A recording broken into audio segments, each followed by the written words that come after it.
ஆன்மீக பெரியோர்கள் அனைவரையும் பணிவுடன் வணங்கி, குரு சீடர் பரம்பரையில் இன்று மகாவித்வான் மீனாட்சி சுந்தரம் பிள்ளை, ஊவே சாமிநாத ஐயர் குரு சீடரை தொடர்ந்து சிந்திப்பதற்கு பேரருள் கூடியுள்ளது. ஆசிரியர்களின் அருளுடன் நிகழ்ச்சியை தொடங்குவதற்கு முன் நமது டாக்டர் ஐயா அவர்களை இறை வணக்கத்திற்கு அன்புடன் அழைக்கின்றேன். வணக்கம் சார். இன்றைய prayer song is on Tiruvannamalai Annamalaiyar.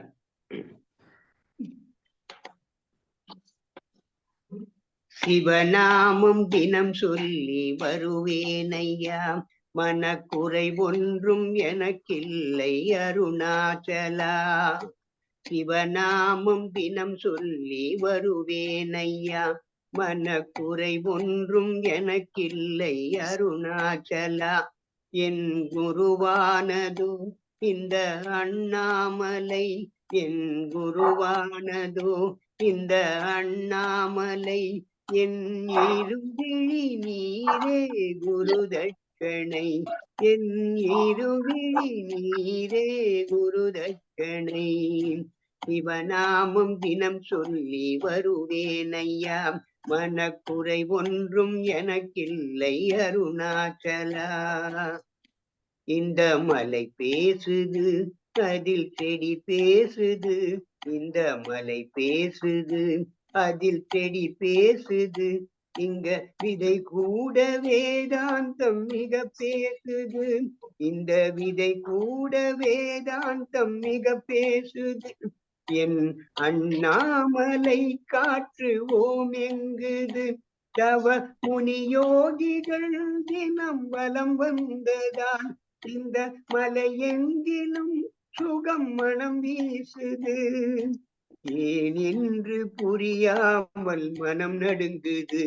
என்னை அறியாமல் சிவநாமம் வெளிவந்தது. சிவநாமம் தினம் சொல்.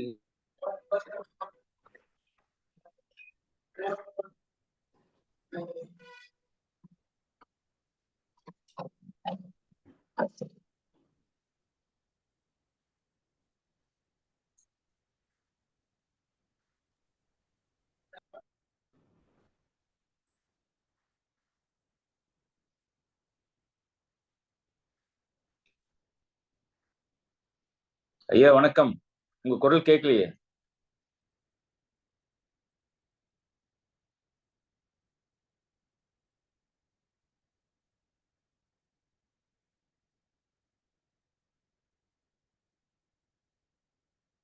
அண்ணா அவங்க லெஃப்ட் ஆயிட்டாங்கண்ணா. பாப்போம், ஒரு நிமிஷம் பாப்போம் ஜாயின் பண்றாங்களா இல்லைன்னா ஸ்டார்ட் பண்ணுது. இல்ல அவங்க திரும்பி ஜாயின் பண்ணுவாங்க. ரைட்ண்ணா, okay.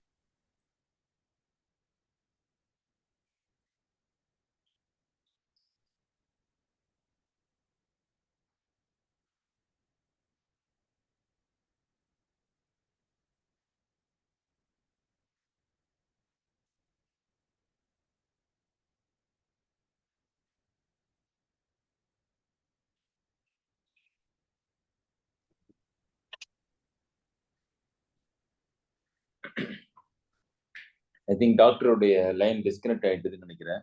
We will start our session. சென்ற வாரத்தில்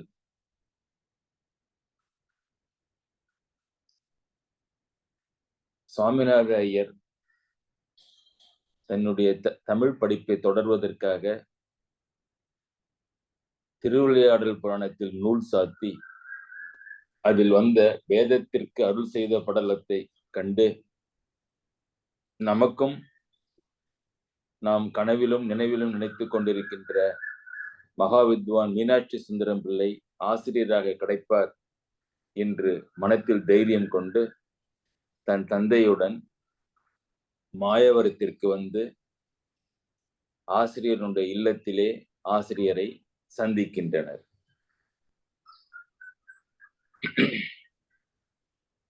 ஆசிரியர் மாணவனை நைடதம் மற்றும் பல நூல்களில் என்ன படித்திருக்கின்றார் என்று பார்த்து ஓரளவு திருப்தி அடைந்தார். ஆனால் உடனேயே சம்மதம் என்று சொல்லாமல், இக்காலத்திலே மாணவர்கள் வருகின்றார்கள், சொல்லாமல் போய்விடுகின்றார்கள், அல்லது பாதி படிப்பதற்கு முன்பாயே எல்லாம் படித்து விட்டோம் என்று சொல்லி சென்று விடுகின்றார்கள், அல்லது படிப்பேதும் இல்லாமலேயே திரும்பியும் வெளியில் சென்று நான் மீனாட்சி சுந்தரம் பிள்ளை அவரிடம் கற்றேன் என்று சொல்லி திரிகின்றார்கள் என்று வேதனையுடன் அக்கால நிலையை சொல்லிக் கொண்டிருந்தார். இப்படி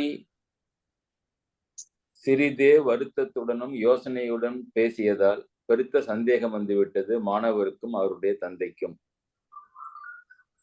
ஆரம்பத்தில் நம்முடன் பிரியமாக பேசிக் கொண்டிருந்தவர் இப்பொழுது ஏன் இவ்வாறு பேசுகின்றார் என்று அச்சப்பட்டார்கள்.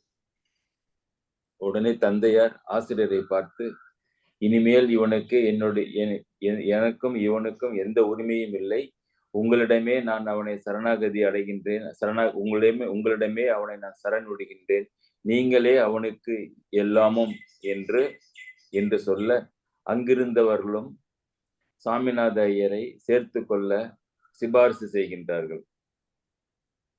இவ்வூரிலே உங்களுக்கு யாரேனும் பந்துக்கள் இருக்கின்றார்களா என்று கேட்டார்.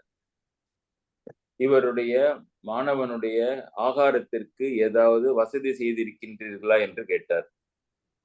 அதற்கு தந்தையார், இவ்வூரிலே எனக்கு நண்பர்களும் உறவினர்களும் உள்ளனர், ஆனால் இப்பையனை தாங்குகின்ற அளவுக்கு அவருடைய செல்வ செழிப்பு இல்லை, தாங்கள்தான் இவனுக்கு ஏதேனும்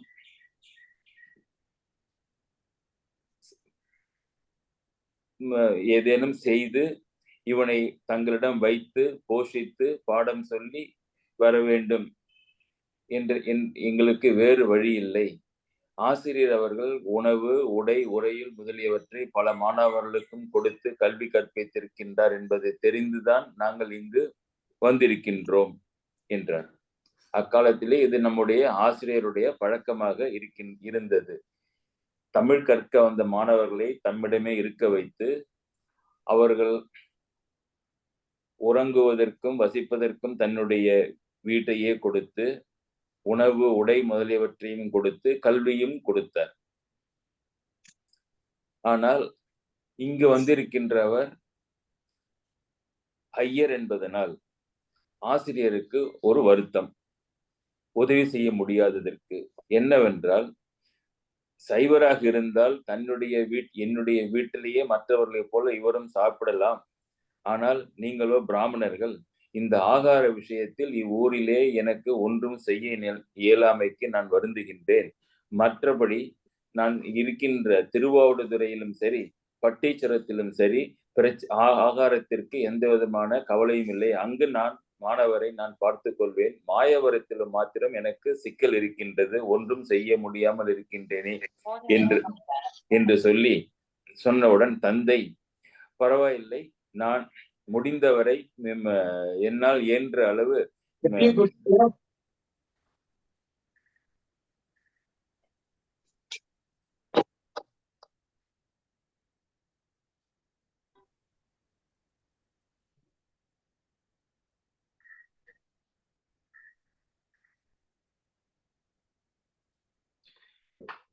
என்னால் முயன்ற அளவு நான் ஆகார செலவிற்கு பணத்தை அனுப்புகின்றேன் என்று கூறுகின்றார். அவர் தன்னுடைய விருப்பத்தை தான் சொன்னார், ஆனால் அவ்வாறு நடக்கவில்லை. சிறிது காலமே அவரால் பணம் அனுப்ப முடிந்தது. பின்பு வறுமையின் காரணமாக தந்தையாரிடமிருந்தும் பணம் ஏதும் வந்து சேரவில்லை. அது பின்னால் வருகின்ற சரித்திர நிகழ்ச்சி. சில நாட்கள் அங்கு மகனிடம் இருந்துவிட்டு தந்தையார் விடைபெற்று செல்கின்றார். பாடம் கேட்க தொடங்குகின்றார் நம்முடைய உவே சாமிநாத ஐயர். முதலிலே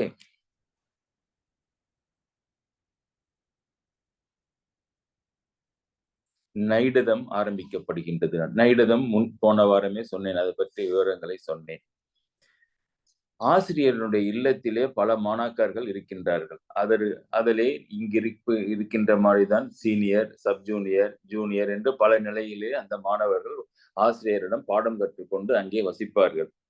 அதிலே முதன்மையானவர் சவேரிநாத பிள்ளை என்பவர். இந்த சவேரிநாத பிள்ளை என்பவர் கிறிஸ்துவர். நம்முடைய ஆசிரியருக்கு மதத்திலே ஒரு ஒரு ஒரு வேற்றுமை பாராட்டுதல் என்பது கிடையாது. அக்காலத்திலே எந்த சித்தர்களிலிருந்து யோகிகள் வரை எல்லா அறிஞர்களும் வெவ்வேறு மதங்கள் வெவ்வேறு வழிகளிலே ஒருவனை காட்ட முயற்சி செய்கின்றன என்ற அளவிலே அத்தனை பேருக்கும் அவை சம்மதமாகத்தான் இருந்தன. அதனாலே ஒரு ஒரு ஒரு வேற்றுமையை பாராட்டுதல் என்பது கிடையாது. உண்மையிலேயே அவர்கள் யாதும் ஊரே யாவரும் கேளீர் என்றுதான் பழகி வந்தார்கள். அவ்வாறு இருந்தவர்களே இந்த சவேரிநாத பிள்ளை மூத்தவர் ஒரு கிறிஸ்துவ மாணாக்கர். அவருடைய பண்பு பாருங்க, வணங்குகின்ற கடவுள் கிறிஸ்துவ மதத்தை சேர்ந்தவராக இருந்தாலும் நெற்றியிலே ஆசிரியர் அணிந்திருப்பது போல விபூதி அணிந்திருப்பார். ஆசிரியரிடம் அளவற்ற பக்தி உடையவர். அவரிடம் நம்முடைய உவே சாமிநாத ஐயர் பணிக்கப்பட்டார் நைடதத்தை சொல்லிக் கொடுக்கும்படி. நைடதத்தை சொல்லி பாடம் படிக்கின்றார் சவேரிநாத பிள்ளையிடம். ஆனால் சாமிநாத ஐயர் முன்பேயே அதை கற்று இருந்ததினாலே புதிதாக கற்றுக்கொள்வதற்கு சவேரிநாத பிள்ளையிடம் ஒன்றும் இல்லை. உடனே குறுகிய காலத்திலேயே அதை உணர்ந்து விட்டார். நல்ல பண்புள்ளவராக சவேரிநாத பிள்ளை இருந்தாலும் பல நூல்களை கற்றிருந்தாலும் அந்த கல்வியிலே ஆழம் இல்லை என்பதை உணர்ந்து கொள்கின்றார். பிள்ளை அவர்களை பார்க்கின்ற பொழுதெல்லாம் எவ்வளவோ கஷ்டப்பட்டு இங்கு வந்திருக்கின்றேன் பிள்ளையிடம் பாடம் படிப்பதற்காக, ஆனால் இப்படி வாய்ப்பு கண் முன்னேயே வாய்ப்பு இருந்தும் நடக்கவில்லையே, சவேரிநாத பிள்ளையிடம் படித்துக் கொண்டிருக்கின்றோமே என்று அவ்வப்போது நினைத்து வருந்தி கொண்டிருந்தார். எப்படியாவது சவேரிநாத பிள்ளை பாடத்தை முடித்துக் கொண்டு பிள்ளை அவர்களிடம் நேரடியாக கற்க வேண்டும், அதற்கு என்ன செய்யலாம் என்று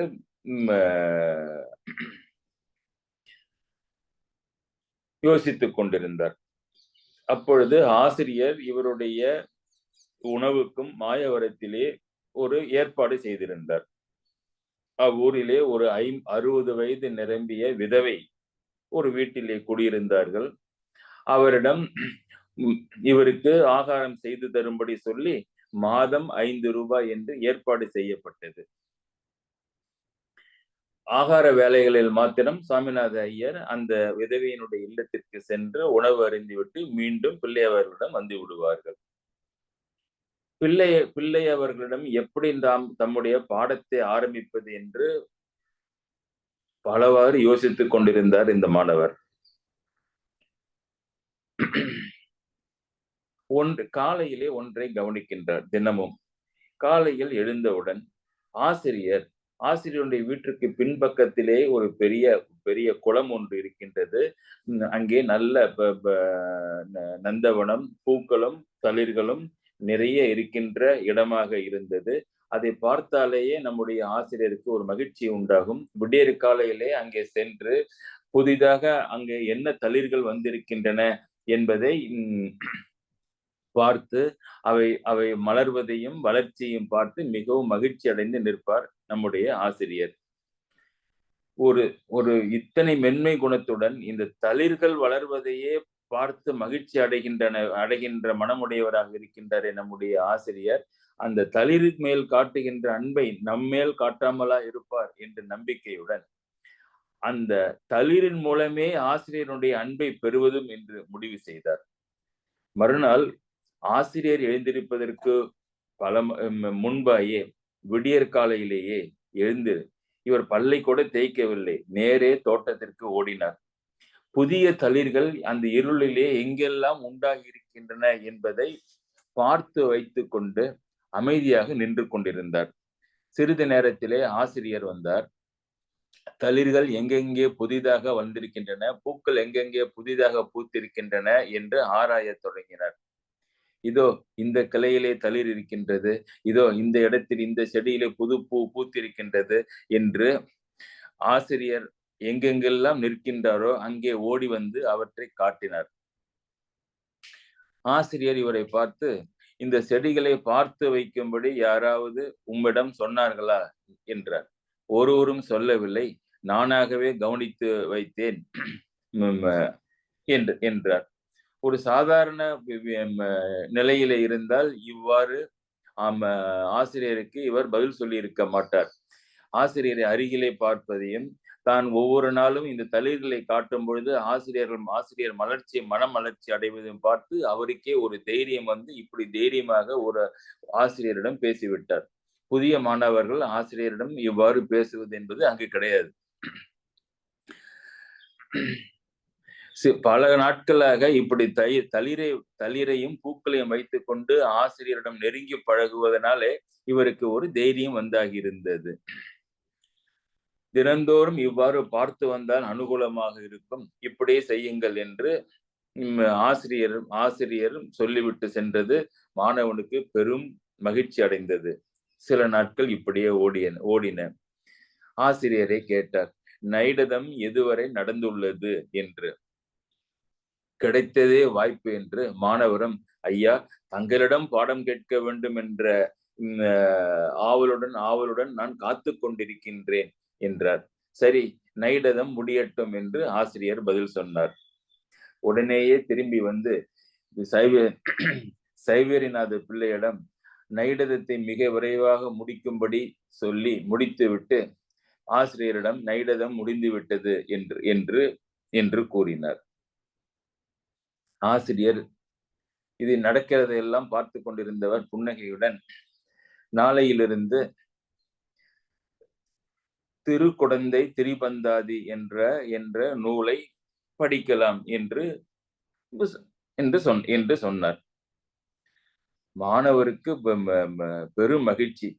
என்னவென்றால் ஆசிரியரிடமே இப்போ நாம் பாடம் கற்கப் போகின்றோம். there is no more intermediary சைவேரிநாத பிள்ளை. இரண்டாவது, திருக்குடந்தை திரிபந்தாதி என்பது ஆசிரியர் இயற்றியது.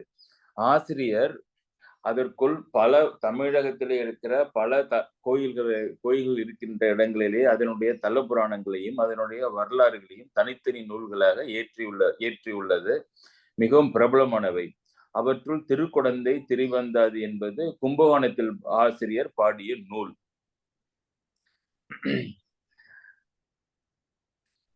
திரிபு அந்தாதி என்றால் ஒரு செய்யுளினுடைய கடைசி வரியினுடைய கடைசி வார்த்தை அடுத்த செய்யுளினுடைய முதல் வரியினுடைய முதல் வார்த்தையாக இருக்கும்.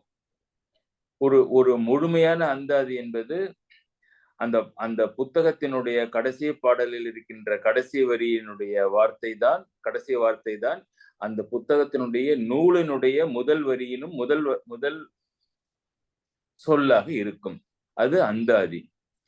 திரிபு யமக அந்தாதி திரிபு என்றால் ஒரே சொல்லானது ஒவ்வொரு வரியிலும் திரும்பி திரும்பி வரும். ஆனால் ஒவ்வொரு முறை அந்த சொல் வருகின்ற பொழுதும் பல பொருள்களிலே வரும். படி என்றால் இப்ப ஸ்டடி என்ற ஒரு பொருள், படி என்றால் நகல் என்று ஒரு பொருள், படி என்றால் படிக்கட்டு என்று ஒரு பொருள் வைத்துக் கொள்ளுங்கள். இந்த படி என்ற வார்த்தை திரும்பி திரும்பி எல்லா வரிகளிலும் வரும். ஆனால் ஒரு வரியில் வரும் பொழுதும் அது ஒரு புது பொருளிலே வரும். அதற்கு திரிபு அந்தாதி என்று பெயர். யமக அந்தாதி என்றால் பல ஒரே பொருளுக்கு பல சொற்களாக வருகின்றது. அதாவது யமக அந்தாதி. இப்படி அந்தாதியிலே பல வகை இருக்கின்றது. இந்த திருக்குடந்தை திரிபு அந்தாதி என்பது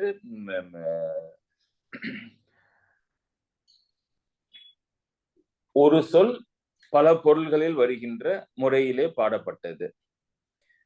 ஒரு நாளைக்கு ஆசிரியர் சுமார் 40 to 50 பாடல்களுக்கு பொருள் சொல்வார்.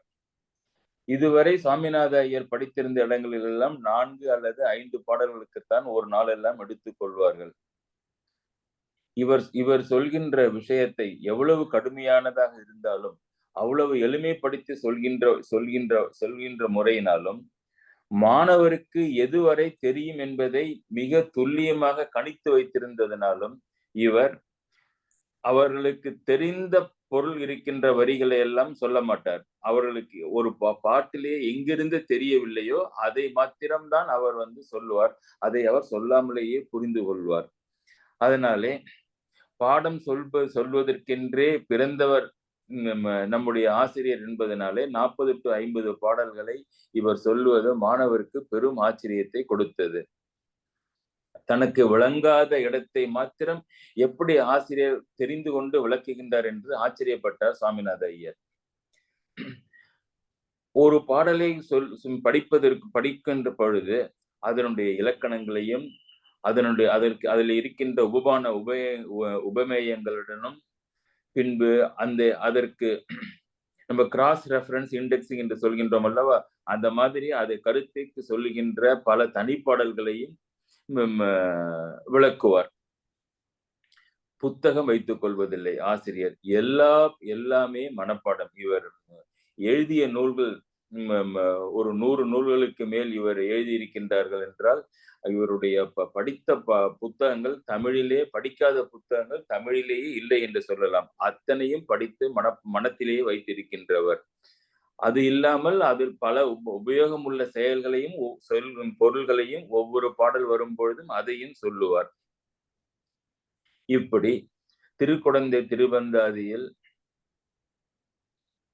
தமிழ் அழகிலும் ஆசிரியருடைய அன்பிலும்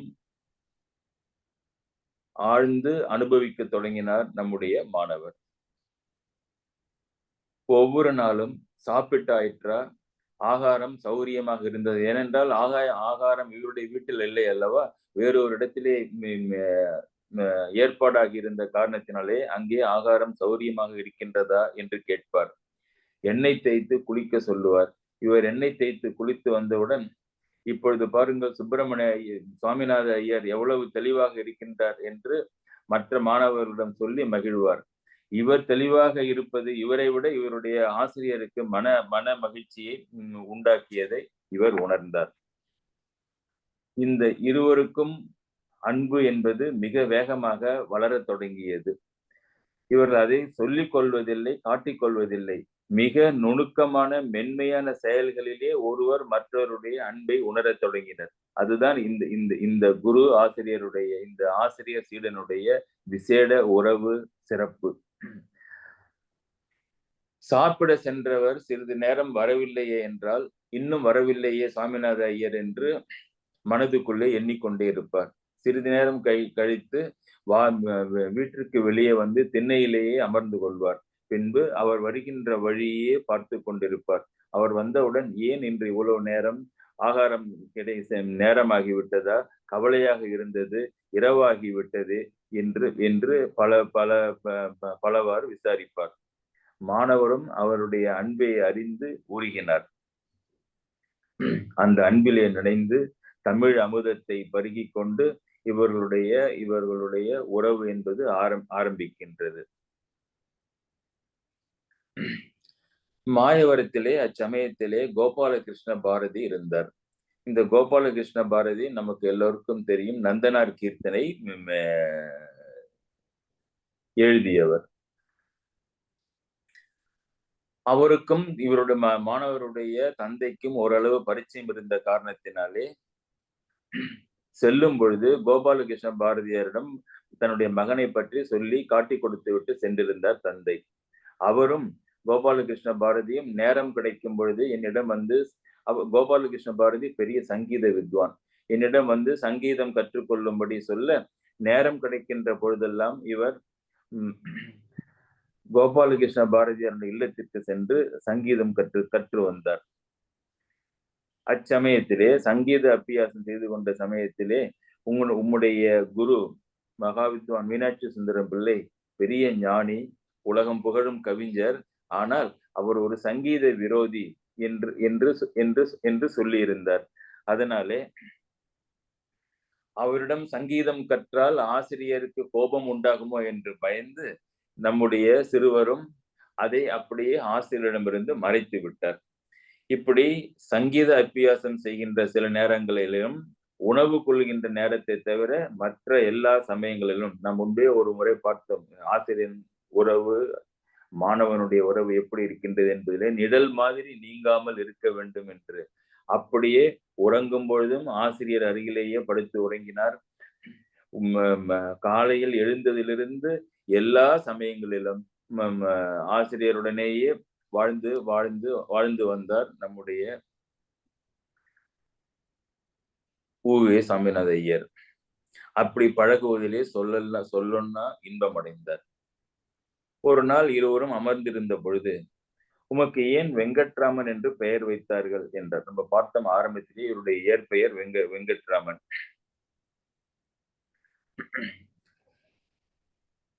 எங்களுடைய குலதெய்வம் வெங்கடாசலபதி, அதனாலே என் தந்தையார் எனக்கு வெங்கட்ராமன் என்று பெயர் வைத்திருக்கிறார் என்றார் மாணவர். அந்த ஆசிரியருக்கு அந்த பெயரிலே பெரிய விருப்பம் இல்லை என்பதை முதலில் தாங்கள் சேர்ந்த பொழுதே திருப்பதி என்பது முருகனுடைய ஸ்தலம் என்று ஆசிரியர் சொன்னதிலிருந்தே அவர் புரிந்து கொண்டார். அதிலே பெரிய பிடித்தம் இல்லை ஆசிரியருக்கு என்பதை. மாணவனை பார்த்து, உமக்கு வேறு பெயர் உண்டா என்று கேட்க, இருக்கின்றது. சாமா என்று சுருக்கமாக சாமிநாதனை சுருக்கி சொல்கின்ற அழைப்பார்கள் என்னை. இப்பொழுது அது வழக்கத்தில் இல்லை என்று சொல்ல, அப்பொழுதே அவருடைய பெயரை சாமிநாதன் என்று மாற்றினார். கடைசி வரை நம்முடைய மாணவருக்கு அந்த சாமிநாதன் என்ற பெயர் தான், தந்தையிட்ட வெங்கட்ராமன் ஒழிந்து அந்த சாமிநாதன் என்ற பெயர் தான் நிலை பெற்றது. இப்படி இவர் பெயரை பெற்றார். இவர் ஒரு ரகசியம் வைத்திருந்தார் அல்லவா? கோபாலகிருஷ்ண பாரதியரிடம் தம் சங்கீதம் கற்றுக்கொண்டு வந்ததை. அது ஒரு நாள் அந்த குட்டு வெளிப்பட்டது. அந்த நிகழ்ச்சி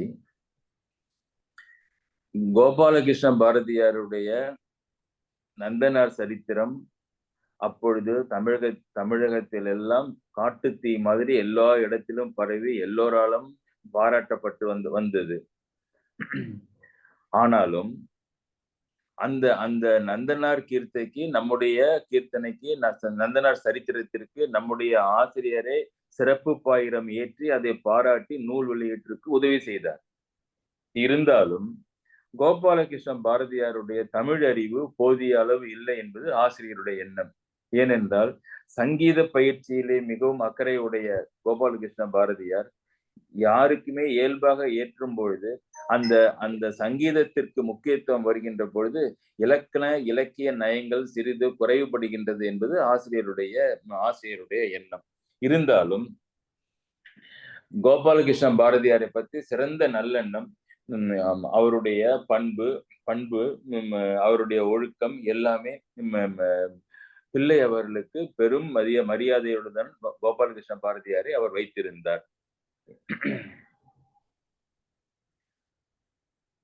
கோபாலகிருஷ்ண பாரதியார் ஒரு அந்தனர். ஆனால் அவர் தன்னுடைய நூலை எழுதுவதற்கு தேர்ந்தெடுத்தது 63 நாயன்மார்களே எத்தனையோ சிறந்த அந்தணர்கள் இருக்க, ஒரு வகுப்பிலே பின்குலத்தை சேர்ந்த நந்தனாரை எடுத்துக்கொண்டு அவருடைய சரித்திரத்தை எழுதியதிலிருந்தே அவருக்கு இந்த சமுதாய கட்டமைப்பிலே செய்ய வேண்டிய சீர்திருத்தங்கள் என்ன என்பது கோபாலகிருஷ்ண பாரதியாருடைய உள்ள கிடந்து நமக்கு வெளிப்படுகின்றது. அதை முற்போக்கு சிந்தனையுடைய நம்முடைய ஆசிரியரும் மிகவும் பாராட்டி இருப்பார்.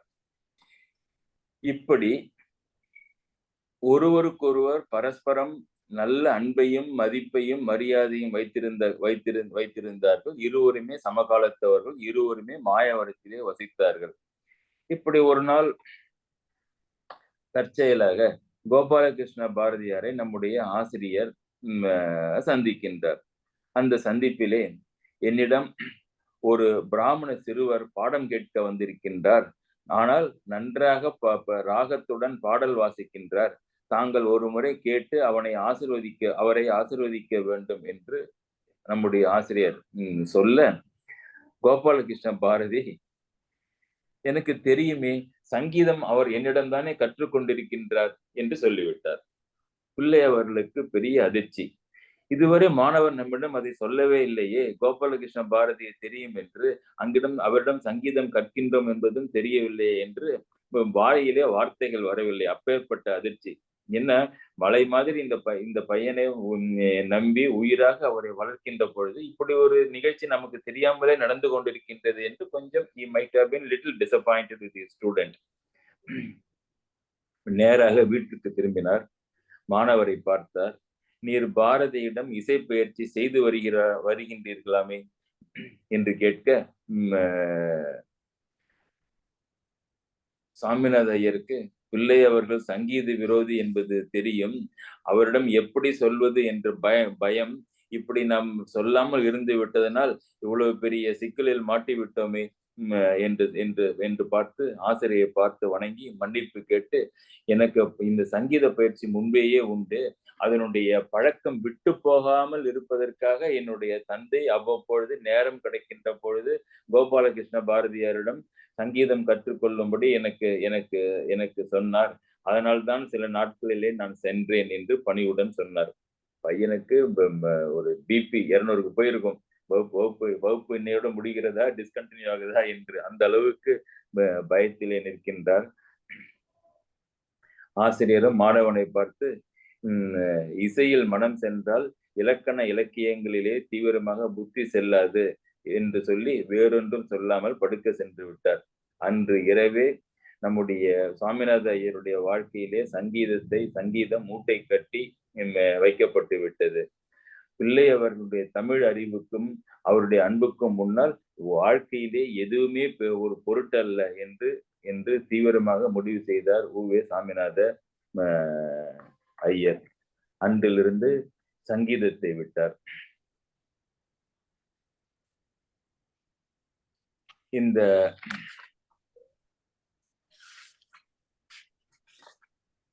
திருக்குடந்தை திரிபந்தாதி நூல் படித்த பிறகு அடுத்த நூலாக ஆசிரியரே இயற்றிய மற்றொரு நூல் சீர்காழி கோவையை தேர்ந்தெடுத்து பாடம் கற்பிக்க ஆரம்பித்தார். இதிலே பல செய்திகள் இருக்கின்றன. இந்த சீர்காழி கோவை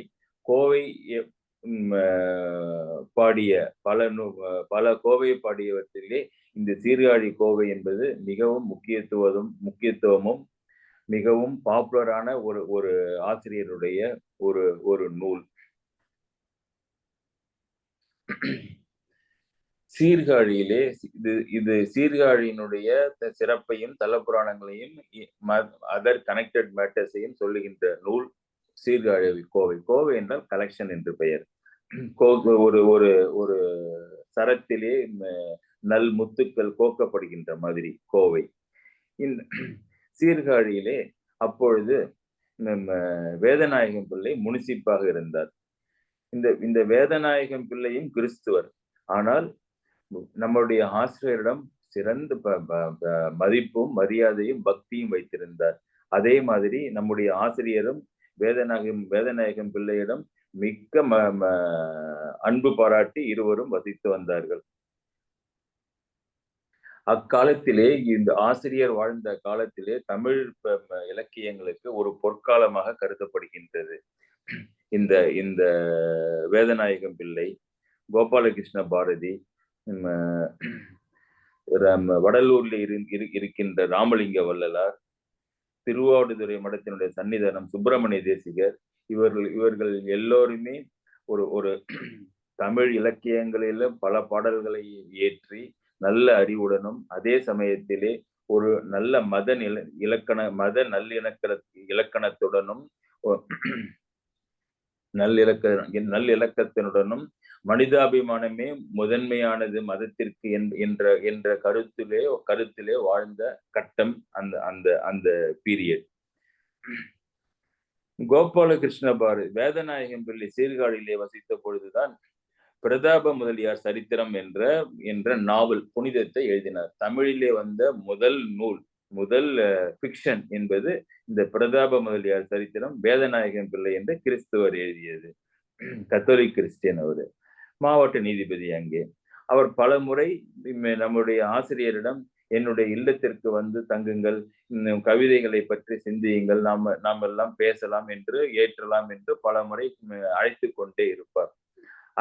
அழைப்புக்கு இணங்கி சீர்காழிக்கு வந்து அரியலூர் மற்றும் பல இடங்களில் இருக்கின்ற செல்வந்தர்களுடைய ஆதரவுடன் இவருக்கு ஒரு விடுதி தங்குகின்ற இடம் அமைக்கப்பட்டு பிள்ளை அவர்கள் அந்த சீர்காழி கோவையை பாடினார். இது அவருடைய வழக்கம். ஒரு இடத்திற்கு சென்றால் சில பல நாட்கள் அங்கு தங்கி அங்கே ஒரு நூலை ஏற்றி அரங்கேற்றுவது, அங்கு இருப்பவர்களும் அந்த நூலை பற்றி விளக்கி சொல்வது என்பது இவருடைய வழக்கம். அங்கங்கே ஊரிலே இருக்கின்ற பெரிய கல்விமான்கள் எல்லாரும் அங்கே வந்து இவருடைய அரங்கேற்றத்துக்கு முன்பேயே இந்த பாடல்களை எல்லாம் கேட்டு மகிழ்ந்து அரங்கேற்றத்துக்கு உதவி புரிந்து செய்வார்கள். அந்த வழியிலே சீர்காழி கோவை அரங்கேற்றத்திற்கு சீர்காழியும் ஒரு ஒரு ஒரு ஞானசம்பந்தர் பிறந்த தலமாயிற்று. எண்ணற்ற வேத தமிழ் சிறப்பு பண்பாளர்கள் இருந்த தலம். இவரிடம் அப்பொழுது நிறைய ஒரு பட்டியல் தருகின்றார்கள். இந்த மாயூரம் நடராசன் பிள்ளை, சிவசிதம்பரம் முதலியார், முத்துக்குமாரசாமி பிள்ளை, முத்தையா வாத்தியார் குமாரர், சிதம்பர வாத்தியார். இங்கே ஒரு நிமிஷம் நிற்க வேண்டும். இந்த முத்தையா வாத்தியார் குமாரர், சிதம்பர வாத்தியார் நமக்கெல்லாம் தெரிந்தவர். we are connected to him because அவர்கள் நம்முடைய குழுவினுடைய திலகவதி அம்மையாரினுடைய பாட்டனாரின் தந்தை என்று நினைக்கின்றேன். சிதம்பர வாத்தியார். இப்படி பலரும் இந்த சீர்காழி கோவையை கேட்கும் வாய்ப்பு பெற்று பிள்ளை அவர்களிடம் பாடம் பயின்றார், சீர்காழி கோவையை பயின்றார்கள். இப்படிதான் அந்த நூல் அரங்கேற்றப்பட்டது. இது இங்கே வந்தது நம்முடைய சுவாமிநாத ஐயர் கதையிலே என்றால், அடுத்த நூலாக இந்த சீர்காழி கோவையை ஆசிரியர் தேர்ந்தெடுக்க, ஆனால் அன்பார்ச்சுனேட்லி மாணவர் படிப்பதற்கு அவருடைய இல்லத்திலே ஓலை கிடைக்கவில்லை.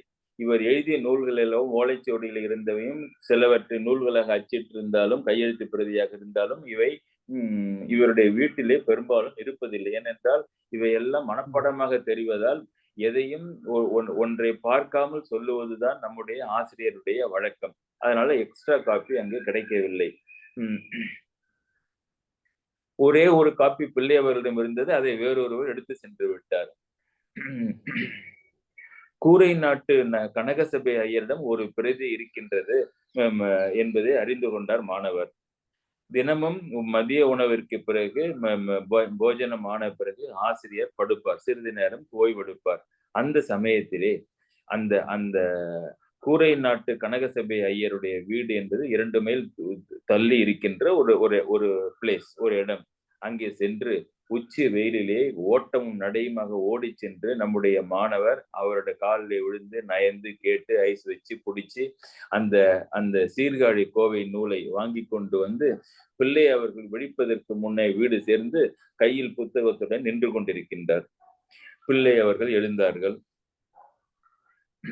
மிகவும் களைப்புடன் உடம்பெல்லாம் வேர்க்க 4 மைல் ஓட்டத்திற்கு பிறகு அந்த சீர்காழி கோவை பிரதியை கையில் வைத்துக் கொண்டு பிள்ளை அவர்கள் மாணவர் நின்று கொண்டிருந்ததை பார்த்தவுடன், என்ன புஸ்தகம் அது என்று கேட்கின்றார். ஐயா, சீர்காழி கோவை. இது ஏது? கனகசபை ஐயருடையது. இது எப்படி நீங்கள் இங்கே வந்தது என்று சொல்ல, நான் வேகமாக சென்று அங்கே போய் வாங்கி வந்தேன் என்று கேட்க மிகவும் வருத்தம் அடைந்தார் நம்முடைய ஆசிரியர். என்ன வருத்தம் என்றால், ஏன் இந்த வெயிலிலே வருந்தி போக வேண்டும்? நானே வருவித்து, இல்லத்திலே பிரதி ஏதும் இல்லை என்றால் நானே வருவித்து கொடுத்திருப்பேனே என்று மிகவும் ஆதங்கத்துடன் சொல்லியவுடன் நம்முடைய மாணவர் அப்படியே அழுதிருப்பார் என்று நினைக்கின்றேன். அந்த சீர்காழி கோவையை பாடம் கேட்கின்ற ஆவலை கண்ட ஆசிரியர் அப்பொழுதே அந்த புத்தகத்தை பாடம் சொல்லி கொடுத்து முடித்து கொடுத்தார். மற்றொரு நாள் ஆசிரியரும் அருகில் இருந்த மாணவர்களும் சேர்ந்து விளையாடி கொண்டிருந்தார்கள். என்ன விளையாட்டு? இப்ப இருக்கின்றதே அந்த லேப்டாப்ல கேம்ஸ் ஆடுகின்றார்களே, அந்த மாதிரி விளையாட்டு அல்ல. வீட்டிலே பந்து வைத்துக் கொண்டு விளையாடுகின்ற விளையாட்டு அல்ல. அவர்களுடைய உண்ணுகின்ற உணவிலிருந்து அருந்துகின்ற நீர் வரை, பேசுகின்ற பேச்சிலிருந்து ஆடுகின்ற ஆட்டம் வரை எல்லாமே தமிழ் என்பதனாலே தமிழ் விளையாட்டு ஒன்று ஆடிக்கொண்டிருந்தார்கள். தமிழ்தான் அவர்களுக்கு இன்பம். எனவே அது விளையாட்டாக செய்தாலும் கருத்துடன் செய்தாலும் இரண்டுமே அவர்களுக்கு இன்பமாகத்தான் இருந்து வந்தது. ஆசிரியரும் தமிழை விளையாட்டாகவே இன்பத்துடன் சொல்லிக் கொடுப்பார். அவ்வாறு அந்த ஒரு நாள் மாலையிலே தன்னுடைய அனுஷ்டானத்தை எல்லாம் முடித்துக் கொண்டு வீட்டு திண்ணையிலே அமர்ந்திருந்தார். அவரை சுற்றி நம்முடைய சாமிநாத ஐயர், கனகசபை ஐயர் என்று வேறொரு மாணவர், சவேரிநாத பிள்ளை என்று முன்பே சொன்ன அந்த கிறிஸ்துவர் மூவரும் அருகில் நிற்கின்றார்கள். ஆசிரியர் மூவரையும் பார்த்து, உங்களுக்கு செய்யுள் ஏற்றும் பழக்கம் உண்டா என்று கேட்கின்றார்கள். மற்ற இருவர்கள் நான் முன்பே சொன்ன மாதிரி வகுப்பிலே பல வருடங்கள் ஆசிரியரிடம் படித்தவர்கள். அவர்களுக்கு பாடங்கள் ஏற்றுவதிலே நல்ல பரிச்சயம் உண்டாகி இருக்கும். அதனாலே அவர்கள் ஏற்றுகின்ற பழக்கம் உண்டு என்று சொல்ல, புதிதாக சேர்ந்த சாமிநாத ஐயரும் தான் மாத்திரம் எப்படி தெரியவில்லை என்று சொல்வது நன்றாக இருக்காது என்று எண்ணி தானும் அவர்களுடன் சேர்ந்து கொண்டு, நானும் கவி பாடல்கள் ஏற்றுவதிலே பரிச்சயம் உண்டு என்று சொன்னார். சும்மா ஆசிரியர் முன்னே இருப்பதற்கு இது தற்பெருமை அல்ல. ஆசிரியர் முன்னால் எப்படி நாம் சும்மா நிற்பதை கை கட்டி கொண்டு என்ற காரணத்தினால்தான் அவர் தனக்கும் தெரியும் என்று சொல்லி வைத்தார். தமிழ் விளையாட்டிலே ரொம்ப ஒரு மிக எல்லா இடத்திலும் செய்யப்படுகின்ற ஒரு விளையாட்டு ஈற்றடியை கொடுத்து விட்டு முதல் 3 அடியை புனைதல். அவ்வாறு மூவரையும் பார்த்து, நான் ஈற்றடியை கொடுத்தால் அதை வைத்துக்கொண்டு மற்ற 3 அடிகளை பூர்த்தி செய்வீர்களா என்று கேட்க, அவர்களும் மிகவும் பணிவுடன் முயற்சி செய்கின்றோம் ஐயா என்றார்கள். சுவாமிநாத பிள்ளை கிறிஸ்துவர் என்பதனாலே அவருக்கு ஏற்றபடி தேவா எனக்கு அருளை செய் என்ற வரியையும், தேவா தேவா எனக்கு அருளை செய் என்ற வரியையும், கனகசபை ஐயரிடம் அவருக்கு ஏற்ற மாதிரி சிந்தா குலம் தவிர செய், சிந்தா குலம் தவிர செய் என்ற தேவா எனக்கு அருளை செய், சிந்தா குலம் தவிர செய் என்று கனகசபை ஐயருக்கும், நம்முடைய சாமிநாத ஐயருக்கு கந்தா கடம்பா குகா என்ற வரியையும், கந்தா கடம்பா குகா என்ற வரியையும் கொடுத்து அந்த பாடல்களை பூர்த்தி செய்யும்படி கூறினார். இந்த கந்தா கடம்பா என்பது மிகவும் பாப்புலரான ஒரு தமிழிலே ஒரு எக்ஸ்பிரஷன். திருப்புகழிலிருந்து பல இடங்களிலே இந்த கந்தா கடம்பா குகா என்ற முருகனுடைய பெயர்களை அருகிலே வைத்து நிறைய பாடல்கள் இருக்கின்றன. ஆசிரியர் அவருக்கு பிடித்த பாடலாக இருந்திருக்கும் என்று நினைக்கின்றேன். இதிலே திருமுருகாற்றுப்படை என்ற நம்ம தமிழிலே ஆதி இலக்கியங்களிலே ஒன்று திருமுருகாற்றுப்படை, நக்கீரர் எழுதியது. அதிலே வருகின்றது இந்த வரி, காக்க கடவிய நீ காவாதிருந்தக்கால் ஆர்க்கு பரமாம் ஆறுமுகவா பூக்கும் கடம்பா முருகா கதிர்வேலா நல்ல இடம்கான் இறங்கா இனி என்ற அந்த பாடல். அங்குதான் இந்த கடம்பா அநேகமாக நம்முடைய ஆசிரியர் இந்த வரியிலிருந்தான் எடுத்திருப்பார். அந்த கடம்பா முருகா கதிர்வேலா ஆறுமுகவாங்கிறது இது என்ன பொருள் என்றால் நல்ல சிறப்பான பொருள். திருமுருகாற்றுப்படையில இந்த 8வது பாடல் நினைக்கிறேன், நக்கீரர் எழுதியது. காக்க கடவிய நீ காவாது இருந்த கால், காப்பதற்காகத்தான் உனக்கு அந்த காப்பதுதான் உனக்கு கடமையாக சாத்தப்பட்டுள்ளது. இறைவனே, ஆறுமுகனே, முருகனே, காக்க கடவிய நீ, இப்படி காப்பதே கடமையாக கொண்டு எழுந்தருளிய இறைவனே, நீ காவாது இருந்த கால், நீ இப்படி நீ உருவாக்கிய உயிர்களை காக்காமல் இருந்து விட்டால் ஆர்க்கு பரமாம். ஆர்க்கு பரமாம் என்றால் யாருக்கு இழுக்கு, யாருக்கு அவப்பெயர். ஆக்கிய நீ அல்லவா காக்க வேண்டும், காப்பது உனக்கு கடமையாக இருந்த பொழுது உன் கடமையை நீ செய்யவில்லை என்று உனக்குத்தானே இழிவு. காக்க கடவிய நீ காவாதிருந்த கால் ஆர்க்கு பரமாம் ஆறுமுகவா ஆறுமுகனே, பூக்கும் கடம்பா, கடம்ப மலர்களை கடம்ப பூக்களை அதிகமாக விளைகின்ற நிலத்தை உடையவனே, பூக்கும் கடம்பா, கடம்ப தோட்டம்னு வச்சுங்களேன், பூக்கும் கடம்பா முருகா கதிர்வேலா, கதிர்வேலன்னா ஒளிர்கின்ற வேலை உடையவனே, கதிர்வேலா நல்ல இடம்கான் இறங்காய் இனி, நல்ல இடம் நான், இந்த என்னை பார்த்து நீ இறங்காமல் இருக்கலாமா, இனியாவது இறங்கு என்று அந்த திருமுருகாற்று படை அந்த அந்த வார்த்தையை அந்த வரியை அந்த அந்த வார்த்தைகளை சொல்லி பாட்டை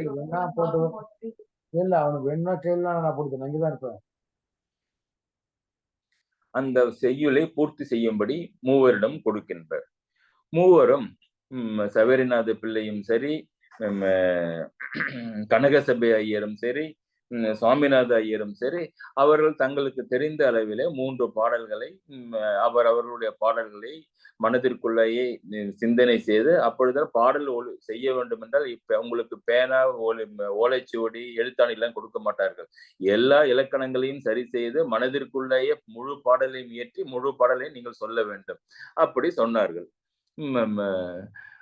ஆசிரியரும் மகிழ்ச்சியுடன் தன்னுடைய மாணவர்களுடைய கன்னி முயற்சியை கேட்டு விட்டு பிறகு நானும் ஒரு பாடல் செய்கின்றேன் என்று, இது ஒரு ஆச்சரியம் பாருங்க. 10 கம்பர் என்று மீனாட்சி சுந்தரம் பிள்ளைக்கு பெயர். 10 கம்பர்னா கம்பன் 10,000 பாடல்கள் பாடினான். 10 கம்பன் என்றால் 10 × 10,000 ஏறக்குறைய 1,00,000 பாடல்களை பாடியவர் மீனாட்சி சுந்தரம் பிள்ளை. அப்படி பாடியவருக்கு இந்த ஒரு அக்கேஷனலின் தானும் ஒரு பாடல் செய்ய வேண்டும், மாணவருடன் சேர்ந்து தானும் விளையாட வேண்டும் என்று அவர்களுக்கு அப்பொழுதுதான் ஒரு மகிழ்ச்சி உண்டாகும் என்று, நம்ம எல்லாம் ஒண்ணு செஞ்சோம், ஆசிரியரும் ஒண்ணு செய்தாரே என்று அவர்களுக்கு மகிழ்ச்சி உண்டாகும் என்று சொல்லி நானும் ஒரு பாட்டு செய்கிறேன் என்று ஒரு பாட்டை அவர் சொன்னார். அங்குதான் இந்த ஆசிரியர் மாணவருடைய உறவு எவ்வளவு உன்னதமாக இருக்கின்றது என்பதற்கு இந்த சிறிய நிகழ்ச்சி நமக்கு காட்டுகின்றது. பாட படிக்க பயனாய் எனக்கு அன்பு கூட, கருணை கொழித்து அருள்வாய், தேடவரும் மந்தா நிலந்தவடும் ஆயூர மாநகர்வாள், கந்தா கடம்பா குஹா என்று ஒரு பாடலை நம்முடைய ஆசிரியர் பாடினார். என்ன முதல்ல ஒண்ணு பார்ப்போம். இந்த பாட்டை we have to spend some time here. பாட என்றால் கரெக்ட், பாடுவதற்காக, படிப்பதற்காக, பயனாய் எனக்கு அன்பு கூட, கருணை கொழித்து அருள்வாய். இறைவனை நோக்கி மீனாட்சி சுந்தரம் பிள்ளை எனக்கு ஒரு மூன்று விஷயங்களிலே அருள் தர வேண்டும் என்று கேட்கின்றார். என்ன? நான் பாடுவதற்கு அருள் கொடு, ஃபைன். இரண்டாவது, தமிழிலே எழுதப்பட்டிருக்கின்ற அத்தனை நூல்களையும் படிப்பதற்கு அருள் கொடு, ஃபைன். பாட படிக்க சரி. பாடவும் படிச்சவும் கிடைச்சிட்டுதுன்னா இதன் பலனா எனக்கு நிறைய பெரிய வேலை கொடுக்க வேண்டும், நிறைய பொருள் வசதி வேண்டும் என்று கேட்டார். என்ன, ஆசிரியர் கடைசி காலம் வரை வெறும் வறுமையிலேயே வாழ்ந்தவர். வறுமை அப்படி அவரை துவட்டி புடம் போட்டு பண்பாளருக்கு பதிலாக ஒரு புண்பாளராக அவரை மாற்றி இருந்தது வாழ்க்கை பூரா. இருந்தும் பொருள் அவரிடம் அவர் கேட்கவில்லை. அது போல என்ன கேட்டாரு? பாட படிக்க பயனாய் எனக்கு அன்பு கூட. படிப்பதனாலும் பாடுவதனாலும் உனக்கு அப்படின்னா எதுக்குடா நீ கேட்கிற இந்த ரெண்டையும் கேட்டா, முருகன் கேட்டா என்ன அதுக்கு சொல்றாருன்னா, இதில் ரெண்டையும் கேட்டா படிக்க உண்மையில எனக்கு அன்பு கூட வேண்டும், பாட உண்மையில எனக்கு பக்தி கூட வேண்டும். அதனால பாட படிக்க அதன் பயனாக எனக்கு அன்பு கூட. நம்ம என்ன பாக்குறோம்? படிச்சோம்னா நல்ல மார்க் வாங்கணும். ஏன் நல்ல மார்க் வாங்கணும்? நல்ல கம்பெனில சேரலாம், ஒரு பெரிய வேலைக்கு போலாம், சிறந்த தொழில் செய்யலாம் என்று அதை கமர்ஷியல் பண்ணுகின்ற சமயத்திலே பாடுவதற்கும் படிப்பதற்கும் நாம் வேண்டத்தக்கது பாடுவதும் படிப்பதும் அதனுடைய பலன் எதுவாக இருக்க வேண்டும் என்றால் இறைவன் மீது அன்பாக இருக்க வேண்டும். அன்பு கூட, அதாவது அன்பு இருக்கின்றது, அன்பு கூடணும்னா இன்னும் அதிகமாக இருக்க வேண்டும். அன்பு கூட அதை கருணை கொழித்து அருள்வாய். கொழிப்பது என்ன? கொழித்து என்ன? உனக்கு என்ன கொழுப்புங்கிறாங்கல்ல, எக்கச்சக்கமாக அந்த கருணையை எனக்கு கொடுப்பாய். தேடவரும் மந்தா நிலந்தவரும் மாயூர மாநகர்வாள். மாயவரத்துல நடந்த நிகழ்ச்சி. மாயூர மாநகர்வாள் கந்த, இறைவனுடைய பெயரை, அந்த பெயரை தானே கடைசி வரியாக சொல்கின்றார். கொஸ்டின் கந்தா கடம்பா குஹா என்று அந்த பாடலை பாடுகின்றார். இந்த பாடலிலே என்ன அப்படி ஒரு சிறப்பும் உறவிலே ஒரு பண்பும் மிளிர்கின்றன என்றால், திருக்குறளிலே கடவுள் வணக்கத்திலே எல்லாருக்கும் தெரிந்த பாடல் பலமுறை நாம் படித்திருக்கின்றோம். கற்றதனால் ஆய பயனென்கொல் வாளறிவன் நற்றால் தொழார் எனின். எதற்கு கற்க வேண்டும் என்று கேட்டால், கற்றதனால் ஆய பயன் என்கொல் என்று என்னை கேட்டால், கற்பது எதனாலே, அதன் பயன் என்ன என்று என்னை கேட்டால், வாளறிவன் நற்றால் தொழார் எனின். இறைவனுடைய நல்ல திருவடிகளை தொழுதல் தான் அதனுடைய கற்பதனால் உண்டாகின்ற பயன். அப்படி தொழாவிட்டால் நெகட்டிவா கேட்கிறாரு, படிச்சதுனால என்ன பயன் கேட்கிறாரு. சோ அந்த கருத்தை தான் பாட படிக்க அந்த மூன்றாவது வார்த்தை பயனாய் நினைக்கு அன்பு கூட. படித்ததனால் வர பயன் நினைக்கு உண்மையிலே அன்பு கூட வேண்டும் என்ற தெரிந்த கருத்தை தான் அவர் சொல்லுகின்றார். என்ன இவ்வளவு வறுமையாக இருந்த சமயத்திலும் அவருடைய வறுமை பின்னால பார்ப்போம். கண் தண்ணி கலங்கும். இந்த மாணவனும் வறுமையில் தான் இருந்தார். சீடரும் ஆசிரியரும் வறுமையில் தான் இருந்தார்கள். ஆனால் இவ்வளவு வறுமை இருக்கின்றதே, இத்தனை புலமை நிறைந்தவர், இறைவனுடைய அருள் உடையவர், இத்தனை செல்வந்தர்களுடைய பரிச்சயம் உடையவர் ஆசிரியர் என்றால் அவரிடம் சென்று தன் வறுமையை போக்கிக் கொள்ள கூடாதா என்றால் இவர்கள் அவ்வாறு செய்ய மாட்டார்கள். அந்த குகை நமச்சிவாயர் உடைய பாடல் ஒன்று, நீயே படைத்த உடல் நீ காப்பாய், நீயே படைத்த உடல் நீ காப்பாய். இறைவா, இந்த உடலை நீ தான் படைச்ச. இப்ப அதுக்கு சாப்பாடு இல்லாம பசியிலே வருந்துகின்றது, குளிரிலே ஒரு நல்ல உடை இல்லாமல் நடுங்குகின்றது என்றால் அதை காக்க வேண்டியது நீதான். நீ காத்துக்கொள். நீயே படைத்த உடல் நீ காப்பாய். காவென்று நாயேன் உரைப்பதென்ன நியாயமோ. அது மாதிரி நீனே படைத்த உடலை நீ காத்துக்கொள், நீனே காக்க வேண்டும். அவ்வாறு இல்லாமல் நானே எழுந்து இந்த உடலை நீ படைத்தாயே, நீ தானே இதை காக்க வேண்டும் என்று நான் உரைப்பது என்ன நியாயம்? பண்ணது நீ, அதனுடைய ரெஸ்பான்சிபிலிட்டி உனக்கு. நான் என்னை காப்பாத்தன்னு எப்படி கேட்கிறது? அது நியாயமே இல்லையங்கிறார் பாருங்க. காவென்று நாயேன் உரைப்பதென்ன நியாயமோ. என்னை காத்துக்கொள், என்னை காப்பா என்று காவென்று நாயேன் உரைப்பதென்ன நியாயமோ. ஆயமறை சீர்கேட்கும் சோனகிரி சீமானை திருவண்ணாமலையில பண்ணதானே அந்த குகை நமச்சிவாயர். ஆயமறை சீர்கேட்கும் சோனகிரி சீமானே வைத்தவரை நீர் கேட்குமோ மரங்கள் நின்று. மரங்களுக்கு ஒருத்தன் செடி வைத்து பூமியிலே வளர்த்து விட்டால் தினமும் அந்த மரமானது அவனை பார்த்து நீர் ஊற்ற வேண்டும் என்று கேட்குமா என்ன?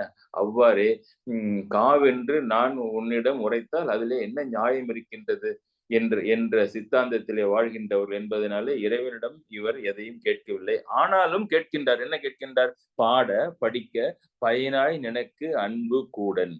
இங்கதான் இருக்கு அந்த அந்த அந்த அந்த மூன்று ரிக்வஸ்ட் வைக்கிறார்ல முருகப்பெருமானிடம் ஆசிரியர் தான் எழுதிய பாடல் இல்லை. எது? சாமிநாத ஐயருக்கு கொடுத்த வரியை இவர் எடுத்துக்கொண்டு பாடினார். முதல்ல சாமிநாத ஐயர் அதை கவனிக்கின்றார். 3 வரி எடுத்து கொடுத்தார். மொத்தம் 3 மாணவர்களுக்கு 3 வரி. தேவா எனக்கு அருளை செய் சவேரிநாத பிள்ளைக்கு, சிந்தா குலம் தவிர செய் கனகசபை ஐயருக்கு, கந்தா கடம்பா குக சாமிநாத ஐயருக்கு. மற்ற இருவருடைய வரிகளுக்கும் இவர் தன்னுடைய பாட்டு ஒன்றை எழுதி சொல்லி தரவில்லை. ஆனால் சுவாமிநாத ஐயருடைய பாடல் வரிக்கு மாத்திரம் ஒரு பாடலை பாடிய காரணத்தினாலே மாணவருக்கு புரிகின்றது. நம்மிடம் எவ்வளவு அன்பு வைத்திருந்தால் நாம் தனக்கு எழுதிய ஒரு வரியை எடுத்துக்கொண்டு அவரும் ஒரு பாடலை பாடியிருக்கின்றாரே, தன் அளவுக்கு தன்னை தாழ்த்தி கொண்டு அந்த பாடலை பாடியிருக்கின்றாரே என்பதை நன்றாக உணர்கின்றார். ஆனால்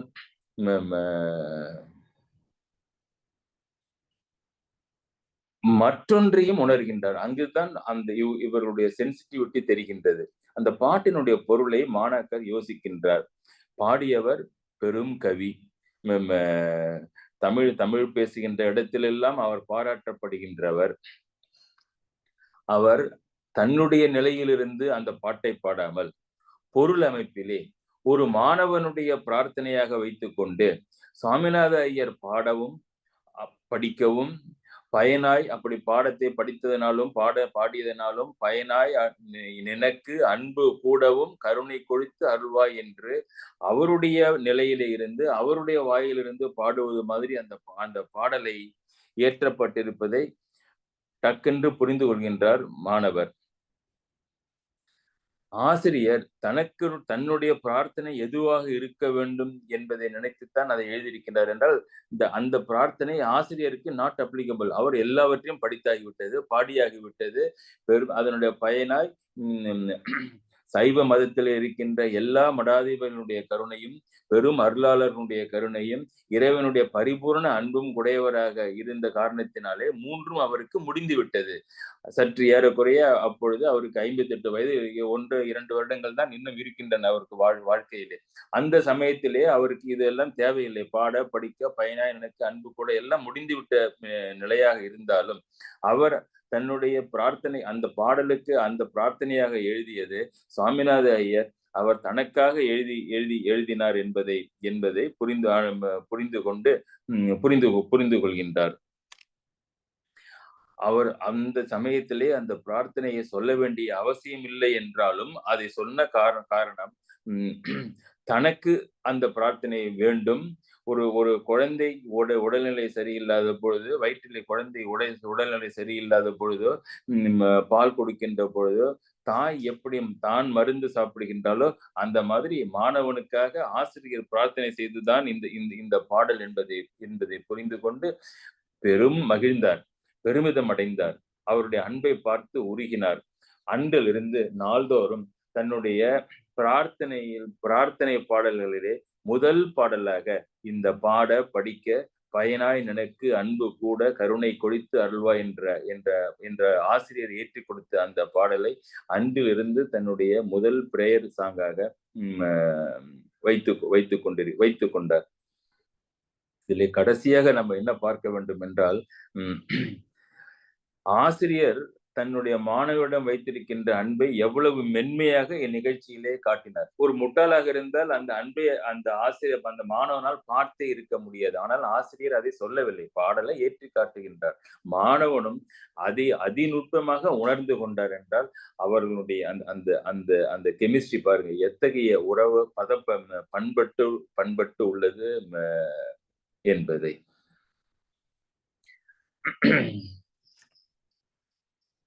மாயவரத்திலே இப்படி வசிக்கின்ற பொழுது அங்கே மாயூரநாதர் கோயில் என்பது திருவாவடுதுறை ஆதீனத்திற்கு உட்பட்டது.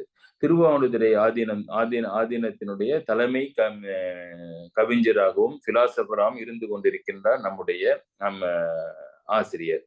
அந்த திருவாவடுதுறை கோயில்களுக்கு அங்கு பல கோயில்களுக்கு இந்த கோயில்கள் ஆதீனத்திற்கு உட்பட்டவை. அங்கே அந்த ஏரியாவில் அதிலே அந்த கோயில்களை நடத்தி வருபவர்களுக்கு கட்டளை தம்பிரான்கள் என்று பெயர். அந்த கட்டளை தம்பிரான்கள் தங்களுடைய வேலைக்காரர்களுடன் கோயிலை நிர்வாகம் செய்து கொள்வதற்காக அருகிலேயே வசிப்பார்கள். அப்படி இருக்கின்ற இடங்களுக்கு பேர் இன்னும் பார்க்கலாம், அதில் கட்டளை மடங்கள் என்று பெயர். அந்த மயூரநாதர் கோயிலுக்கு கட்டளை தம்பிரான் பாலசுப்பிரமணிய தம்பிரான் என்பவர் நம்முடைய ஆசிரியரிடம் பெரும் அன்பு கொண்டிருந்தவர். அவர் கட்டளை மடத்தில் பெரிய புராணம் பாடம் சொல்ல விண்ணப்பிக்கின்றார். சுவாமிநாத ஐயர் இதுவரை அந்த பெரிய புராணத்தை படித்த ஆசிரியரிடம் கேட்டதில்லை, அதுவும் யாரிடமும் கேட்டதில்லை. அதுவும் சிவபக்தியில் நிறைந்த ஆசிரியர் அதை சொன்னால் அதிக இன்பம் உண்டாக்கும். அத்தனை ஒரு பெரிய இலக்கியத்தை நம்முடைய மாணவரும் படித்ததில்லை. நிறைய புராணங்களையும் பிரபந்தங்களையும் அவர் கேட்டிருந்தாலும் ஒரு பெரிய காவியத்தை கேட்கின்ற பக்குவம் அவர் அடையவில்லை. தமிழ் கல்வியிலையும் பிராயத்திலையும் அதிக முதிர்ச்சி உடையவர்களாக பலர் அங்கு இருக்க தான் அங்க ஒரு சிறியவனாக இருந்து பாடம் கேட்க ஆசிரியர் அனுமதிப்பார்களா என்று ஐயர் தயக்கமுடன் நின்று கொண்டிருந்தார். அவருடைய எண்ண ஓட்டத்தை அறிந்த ஆசிரியர் அவரை பார்த்து, பெரிய புராணத்தை நீரும் அவருடன் சேர்ந்து பாடம் கேட்கலாம் என்று கூற மெய் மறந்தார். இது அவங்களுடைய வாழ்க்கையில இது ஒரு நிகழ்ச்சி. ஆசிரியரும் தன்னுடைய மனத்திலே என்ன இருப்பது என்பதை சொல்ல வேண்டியதில்லை. மாணவரும் தன்னுடைய மனத்திலே என்ன இருக்க வேண்டும், என்ன சந்தேகம், என்ன தயக்கம் என்பதை ஆசிரியரிடம் சொல்ல வேண்டியதில்லை. சொல்லாமலே இருவரும் புரிந்து கொள்கின்ற தன்மை உடையவர்கள். அப்படியே மெய் மறந்தார். ஆனந்த கடலில் மூழ்கினார். அவருக்கு ஆனால் மனதிலே ஒரு எண்ணம் இருந்தது. ஒரு பெரிய விருந்து வைக்கின்றார்கள் என்று வைத்துக் கொள்ளுங்கள். அந்த சமயத்திலே ஒரு சிறிய குழந்தை இருந்தால், இங்கே வைக்கின்ற எல்லா பலகாரங்களையும் உம்மால் சாப்பிட முடியாது, அதனால் நீர் விருந்திலே கலந்து கொள்ள வேண்டாம் என்று சொல்வார்களா? முடிந்தவரை எடுத்துக் கொள்ளுங்கள் என்றுதானே சொல்வார்கள் என்றுதான் நம்பி இருந்தார். அதே மாதிரி அவருக்கு உத்தரவும் கிடைத்தது. இப்போ பெரிய பெரிய புராணம் ஆரம்பித்தது. ஒரு நாள் 12 மணிக்கு மேலே ஆகி மிக நேரமாகி தான் அந்த அந்த அந்த பெரிய புராண அன்றைய பாடம் முடிவடைந்தது. அப்பால் அந்த மடத்திலேயே ஆகாரம் செய்து கொள்ளும்படி ஆசிரியரை கட்டளை தம்பிரான் வற்புறுத்தினார். அவரும் அவ்வாறே இசைந்து அங்கு உணவு உட்கொண்டார்.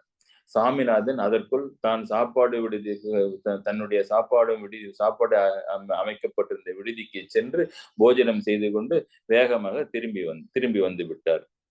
ஆகாரமான பிறகு ஆசிரியர் தம்பிரான்களிடமும் மற்றவரிடம் விடைபெற்றுக் கொண்டு தம் வீடு சென்றார். ஐயரும் அவருடன் சென்றார். இது அவர்களுடைய வழக்கம்.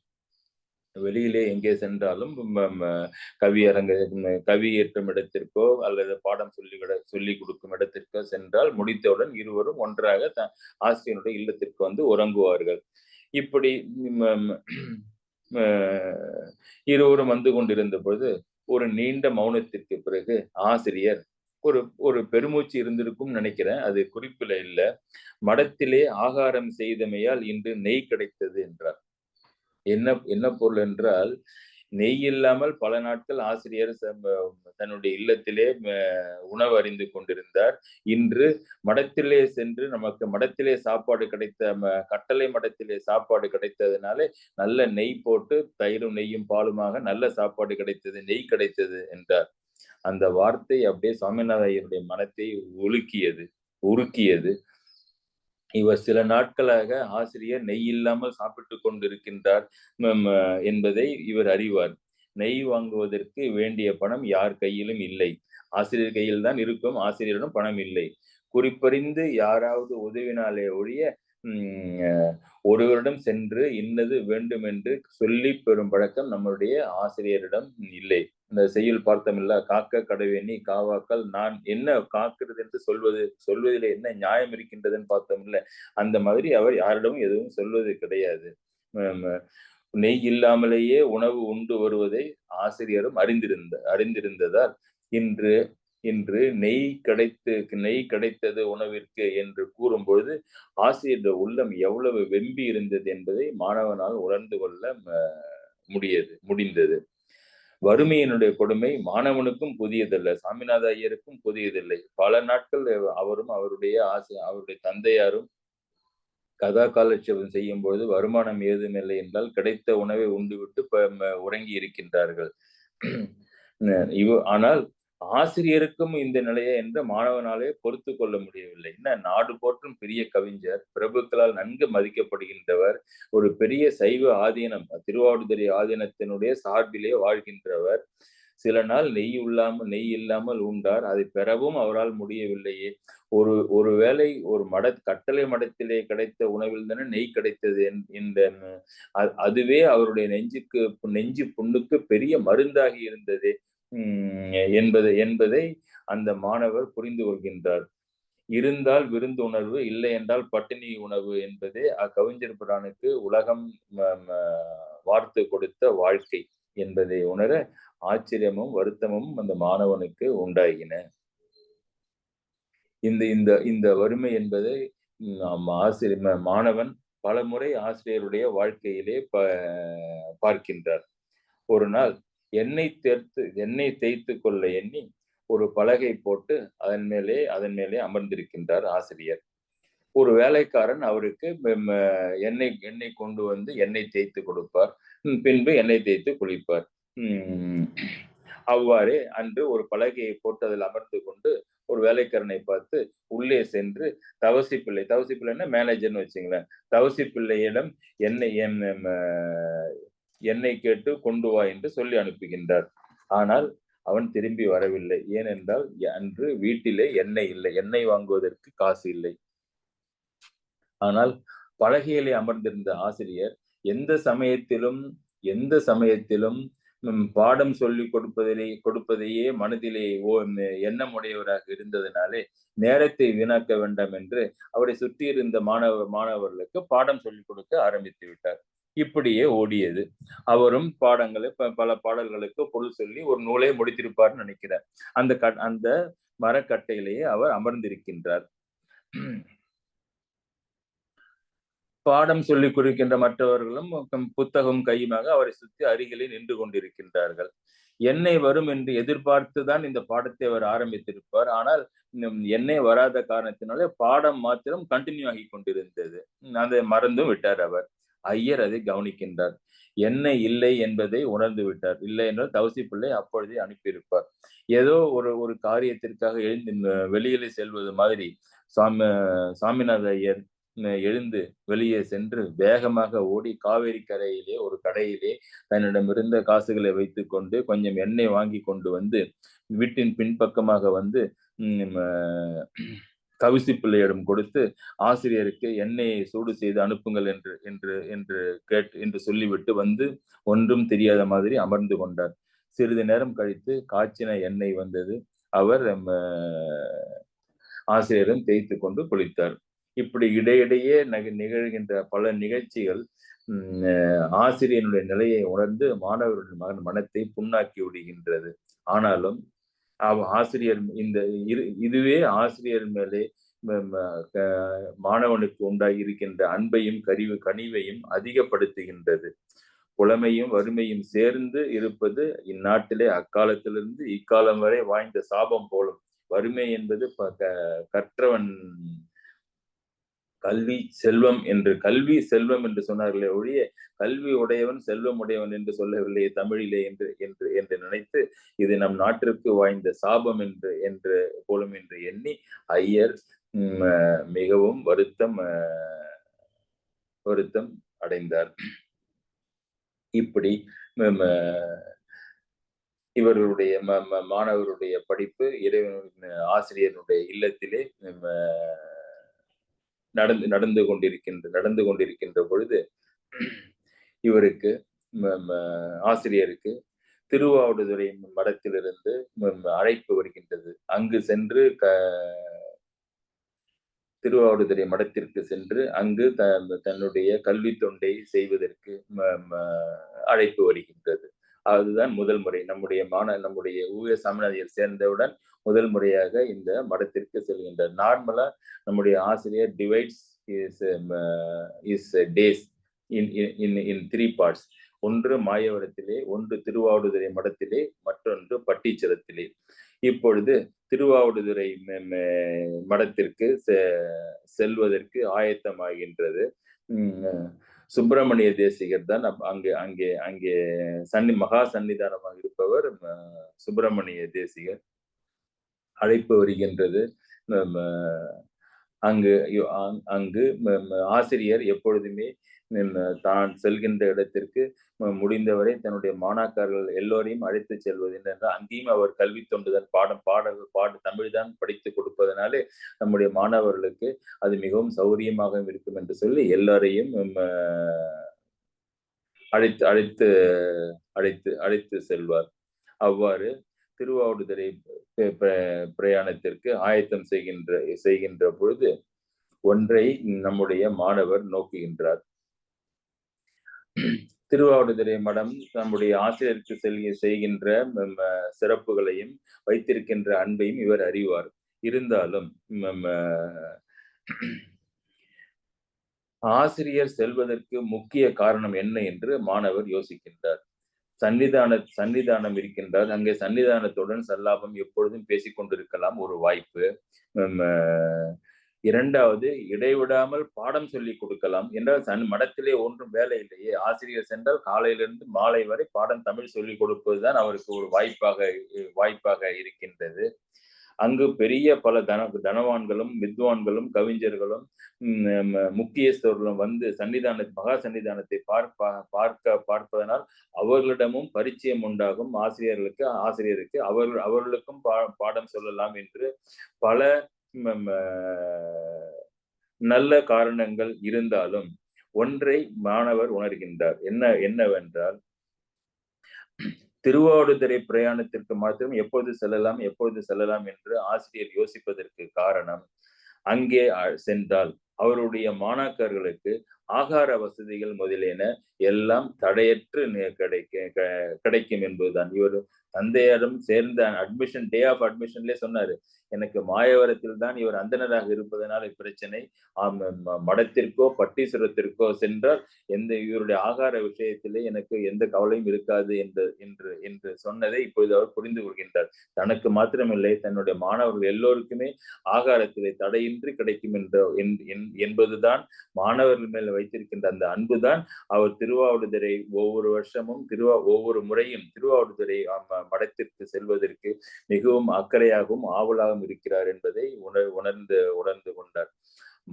தன்னுடைய சௌகரியத்தையும் விட்டுவிட்டு மாணாக்கர்களுடைய சௌகரியத்தையே முதல் நோக்கமாக உடைய ஆசிரியர் என்று நம்முடைய மாணவர் பெரிதும் மகிழ்ந்து மடத்திற்கு செல்வதற்கு தயாரானார்கள். மடத்திலே நடந்தது என்ன? கல்வியும் உணவும் தடைபடாமல் நடந்ததா? அதனுடைய விவரங்கள் என்ன என்பதை வருகின்ற ஞாயிற்றுக்கிழமை சிந்திக்கலாம் என்று சொல்லி, மகாவித்வான் மீனாட்சி சுந்தரம் பிள்ளை உவே சாமிநாத ஐயருடைய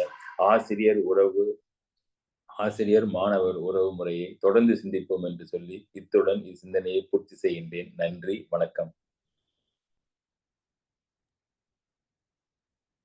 வணக்கம் சார். வணக்கம். இன்னைக்கு சூப்பரா இருந்தது. பர்டிகுலரா அந்த பாட படிக்க பயனாய் எனக்கு அன்பு கூட கருணை கொடுத்தருள்வாய் அந்த 2 அடி ரொம்ப அற்புதமா இருந்தது சார். அவர் எழுதிருந்து எனக்கே நான் முதல் முறை என்னுடைய தந்தையார் மூலம் இந்த பாடத்தை படிச்சப்ப அன்னையில இருந்தே நானும் வச்சுக்கிட்டேன், என்னுடைய பிரேயர் சாங்ல அது ஒண்ணு கண்டிப்பா இருக்கணும்னு.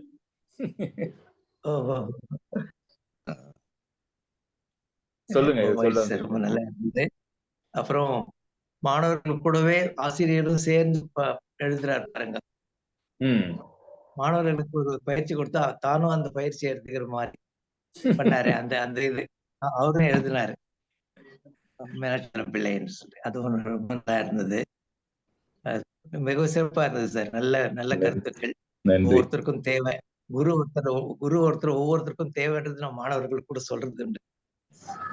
இந்த நிகழ்ச்சி ரொம்ப சிறப்பு. ரொம்ப நன்றி. இந்த காலத்துல எப்படி ஆசிரியர்கள் செய்வார்கள்னு தெரியாது. என்ன கணக்கு போட சொன்னா கூட நீ போட்டு கொண்டான்னு தான் சொல்லுவாங்களே ஒழிய நானும் போடுகின்றேன்னு யார் சொல்றாங்க? இல்ல இன்னும் சில ஆசிரியர்கள் அவங்களதான் தேர்ந்தெடுத்துக்கணும். மாணவர்கள் இல்லாம இல்ல, இவங்கதான் தேர்ந்தெடுக்கணும்.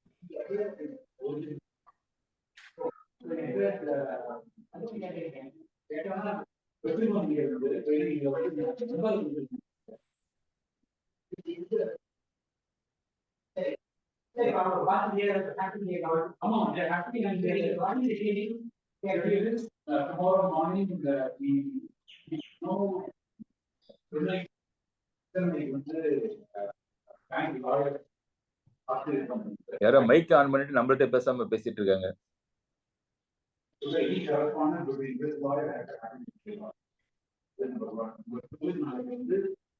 ஹலோ,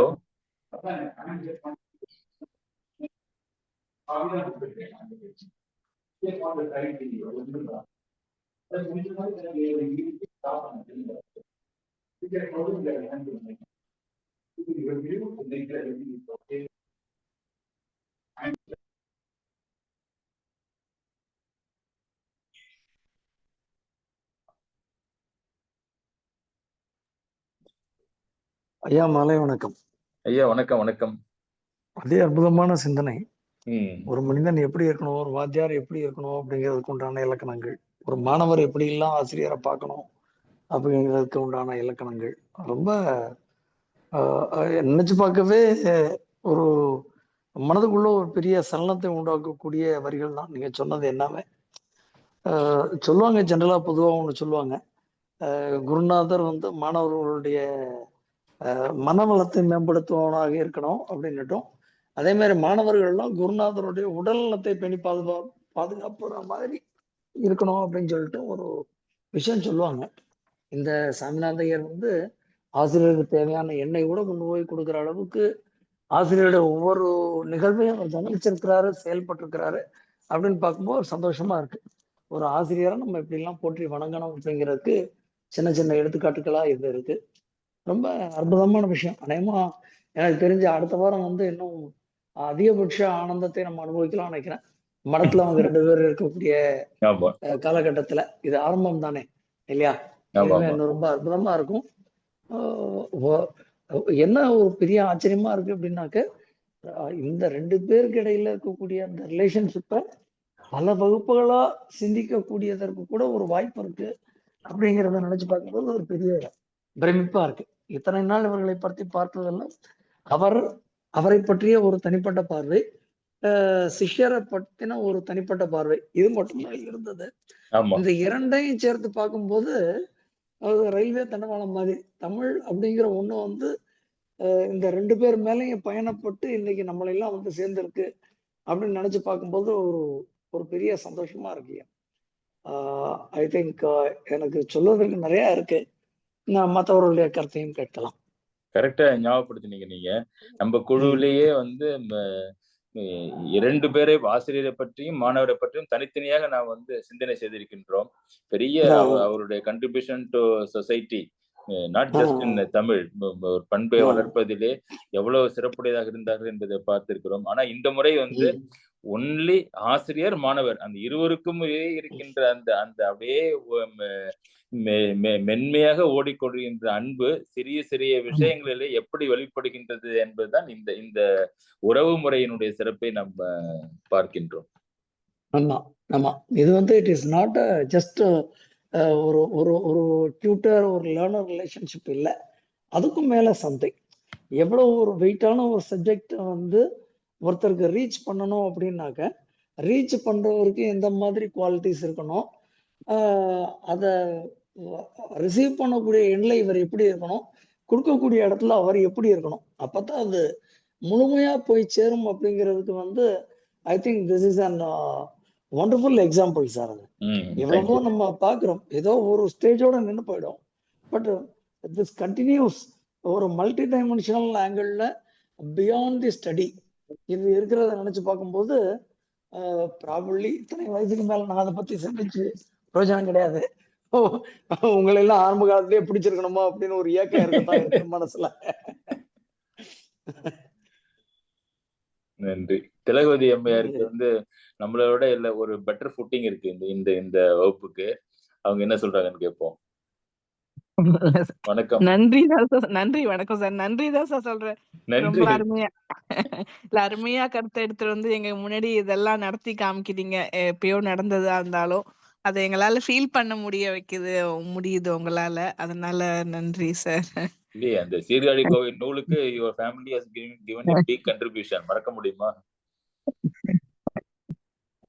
இல்ல அதெல்லாம் அவங்கள நான் எதுவுமே பண்ணலங்கிறப்ப இன்னும் கொஞ்சம் கில்ட்டி ஆயிடுது. அவங்க தாத்தாலாம் அவ்வளவு தூரம் பண்ணிருக்காங்கும் போது நம்மளுடைய பார்ட் என்ன அப்படிங்கிறது சொசைட்டிக்கு அப்படின்னு ஒரு கொஸ்டின் வருது. அந்த தாத்தாவோட பேரும் இருக்கு, தாத்தாவோட அப்பா பேரும் போட்டிருக்காங்க பாத்தீங்களா? ஆமா, அவங்களோட டீச்சர் சார். அது கிரேட் கிராண்ட் ஃபாதர் சார். ஆக்சுவலா தாத்தாவுக்கு வந்து அந்த சிதம்பரம் பிள்ளைக்கு 4 பிள்ளைங்க, 4 வந்து திருநாவுக்கரசர், அப்பர் சுந்தரர், சம்பந்தர், 4 பேரு. அதுல திருநாவுக்கரசோட கிராண்ட் டாட்டர் தான் நானு, பேத்தி. திருநாவுக்கரசர் தான் வாகீசன் அண்ணன் கூப்பிடுவாங்க, பேரு அப்படி வைக்கூடாதுன்னு வாகீசன் சிஸ்டர்னால திலகவதின்னு வச்சாங்க, நாவுக்கரசர் சிஸ்டர்னால. ஆமா சார். நிறைய இதெல்லாம் கேட்கும் போது இன்னும் நிறைய ஏதாவது பண்ணணும் அப்படின்லாம் இருக்கு. கண்டிப்பா செய்யலாம், பழைய தொடர்பு விட்டு போகாதீங்க. ஆமா, இறை வழி வகுக்கட்டும் சார். நன்றி சார். நன்றி நன்றி நன்றி நன்றி. இன்றைக்குதான் உங்களுடைய பெருமைகளை பத்தி எல்லாம் தெரியுது madam. Very big family, very very noted literature family. ஆமா ஆமா. என்ன அந்த அவர் பாடிய நூல்கள் எல்லாம் சிறப்பான நூல்களாக இருந்தாலும் இந்த சீர்காழி கோயில் வந்து ஒரு சிறந்த இடத்தை உடையது. அவர் சீர்காழியிலே தங்கி மையூர் வேதநாயகம் பிள்ளையினுடைய ஆதரவுல, அங்க இருக்க அறிஞர்களுடைய ஆதரவுல அங்கே இருந்து இயற்றிய சிறப்பான நூல் அது.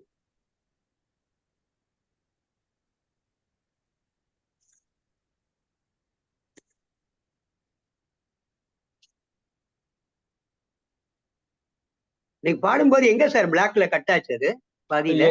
கடைசியில நீங்க ஆல்மோஸ்ட் முடிக்கிற நேரத்துல தான் கட் ஆச்சு. அது எங்க கட் ஆச்சு? என்னுடைய வைஃபைல நல்லா தானே இருந்தது. அது இல்ல, எல்லாருமே நீங்க லெஃப்ட்னு போட்டாங்க. ஐ ஹேவ் லெஃப்ட்னு போட்டாங்களா? லெஃப்ட்னு வந்துச்சு. அதை பார்த்துட்டு மத்தவங்க சார் டாக்டர் லெஃப்ட்னு காட்டுறது சார் அப்படின்னாங்க. இல்லையே, ஒன்னும் லீவ் பண்ணல. டார்க் ஆயிடுச்சு. என்னுடைய இது வந்து டார்க் ஆயிடுச்சு. டேப்லெட் வந்து டார்க் ஆயிடுச்சு. பட் வைஃபை எல்லாம் நல்லா தான் ஒர்க் பண்ணிட்டு இருந்தது. இதுலயும் வந்தது. எனக்கு என்னன்னு புரியல. அப்புறம் போட்டேன், அதுக்கப்புறம் வந்துருச்சு. ஆனா அதுக்குள்ளார நாங்க கொஞ்ச நேரம் வெயிட் பண்ணோம். ஆமா ஆமா, கரெக்ட். நீங்க இன்னும் உங்களோட ரிசம்ஷன் தெரியாதனால சரி நான் பரவாயில்லன்னு சொல்லி நான் ஸ்டார்ட் பண்ணிட்டேன். அதுல கரெக்ட். அது கரெக்ட். பட் எனக்கு என்னன்னு புரியல. அது சும்மா ஏதாவது சின்ன மெஷின் டெக்னிக்கல் இதா இருக்கும். நார்மலா ஆகாது. இல்ல நார்மலா வராது. நீங்க எப்பயுமே கரெக்டா தான் இருக்கும். உங்களுடைய கனெக்டிவிட்டி எல்லாமே நல்லா இருக்கும். இந்திரா எனக்கு உங்களுடைய டிஸ்பிளேயும் வரல ஆரம்பத்துல இருந்து பாட்டு பாடுறப்ப. ஆமா, நான் இதுவும் போட்டுருவேன், வீடியோவும் போட்டுருவேன். ஆமா, வீடியோ தான் போட்டிருந்தீங்க. ஆமா, என்னன்னு தெரியல. என்னுடைய இதுல மிஸ்டேக்கா என்னன்னு தெரியல. மத்தவங்களுக்கு தெரியல, மத்தவங்களுக்கு வந்ததா இல்லையான்னு. என்னுடைய லேப்டாப்ல நீங்க நல்லா குரல் நல்லா கிளியரா மீதெல்லாம் கரெக்டா கேட்டது. உங்களுடைய இது வரல, வீடியோ வரல. அது போயிட்டே இருந்தது. செகண்ட் சான்ஸா பாடும்போது டக்குன்னு போயிடுச்சு. டார்க் ஆயிடுச்சு. டார்க் ஆனது எனக்கு ஒண்ணுமே புரியல. வைஃபை பாக்குறேன், வைஃபையும் சரியா தான் இருக்கு, எல்லாம் சரியா தான் இருக்கு. இப்ப வரல. அதுக்குள்ள பார்த்தா கேன்சல் அப்படின்னு மேல வந்தது. திருப்பி போட்டா, திருப்பி போடும்போது ஒரு மாதிரி ஆயிடுச்சு. I don't know how it happen. இத்தனைக்கும் சார்ஜ் எல்லாம் நல்லா தான் இருக்கு. 80% சார்ஜ் இருந்தது. Anyway it is too much for me to understand. அதனால விட்டுட்டேன். அது இல்ல, ஒண்ணு செஞ்சிருக்கலாம். முடிச்ச பிறகு அந்த அந்த அந்த இறை வணக்கத்தை இறுதியில பாடிருக்கலாம். எனக்கு ஸ்ட்ரைக் ஆகல. இல்ல அதுக்கு இல்ல. இல்ல, எங்களுக்கு கேட்கறதுக்கு ஒரு வாய்ப்பு தான். நீங்க ப்ரிப்பேர் பண்ணி வரீங்க. இல்லன்னா இதே பாடல இன்னொருத்தர் முழுமையா நான் கேட்கிற மாதிரி ஒன்று சொல்லலாம். Thank you sir. Sorry, I don't know. ஒண்ணும் இல்ல சார். சாரி, ஒண்ணும் இல்ல. சிறப்பு சார், எல்லாமே சிறப்பு தான்.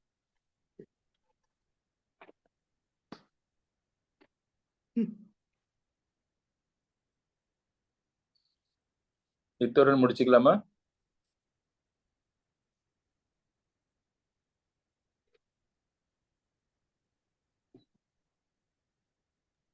இன்றைய வகுப்புன்னு சொல்லி முடிவு பண்ணலாம்யா. இன்றைய கரெக்ட். இன்றைய முடிக்கிறது இல்ல, இன்றைய வகுப்பை முழுமை செய்து பூர்த்தி செய்து முழுமை செய்து வருகின்ற ஞாயிற்றுக்கிழமையில தொடர்ந்து இதை சிந்திப்போம். குரு சீடர் பரம்பரைகளை சிந்திப்போம் என்று சொல்லி நன்றி பாராட்டி அமைகின்றேன். நன்றி, வணக்கம். நன்றி சார். நன்றி.